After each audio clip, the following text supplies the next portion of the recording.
सोलापूर महानगरपालिका निवडणुकीत भाजपकडून मारवाडी समाजाला पुन्हा एकदा उमेदवारी न दिल्यानं समाजामध्ये तीव्र नाराजी पसरली।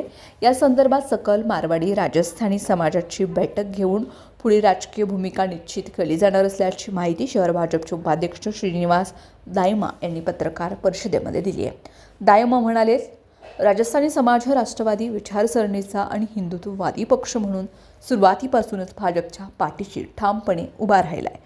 राज्यात तसेच केंद्रात भाजपची सत्ता असतानाही यंदाच्या महापालिका निवडणुकीत मारवाडी समाजाला प्रतिनिधित्व नाकारण्यात आल्यानं समाजामध्ये असंतोष निर्माण झाला आहे। यंदाच्या निवडणुकीत भाजपने मारवाडी समाजास महापालिकेत प्रतिनिधित्व द्यावं अशी आग्रही मागणी सकल मारवाडी समाजातर्फे करण्यात आली होती। याबाबत आमदार विजयकुमार देशमुख, शहराध्यक्ष रोहिणी तडवळकर तसेच पक्षाच्या इतर पदाधिकाऱ्यांना निवेदनं देण्यात आली होती। मात्र गेल्या 20 वर्षांपासून प्रत्येक निवडणुकीमध्ये केवळ आश्वासनं दिली गेली असून प्रत्यक्षात समाजाला संधीही मिळालेली नाही असा आरोपही करण्यात आला आहे। मागील निवडणुकीमध्ये पुढील वेळी समाजाला न्याय दिला जाईल असं आश्वासन देण्यात आलं होतं, तरीही यंदा पुन्हा समाजाला डावलण्यात आल्यानं सकल राजस्थानी समाजात तीव्र नाराजी निर्माण झाल्याचं दायमा यांनी स्पष्ट केले।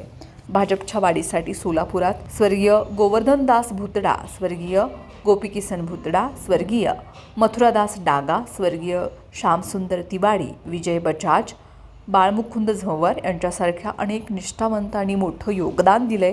मात्र या योगदानाकडे पक्षानं दुर्लक्ष केल्याची भावना समाजातील कार्यकर्त्यांमध्ये आहे। यंदाच्या निवडणुकांसाठी सकल मारवाडी समाज व भाजप कार्यकर्त्यांची संयुक्त बैठक झाली।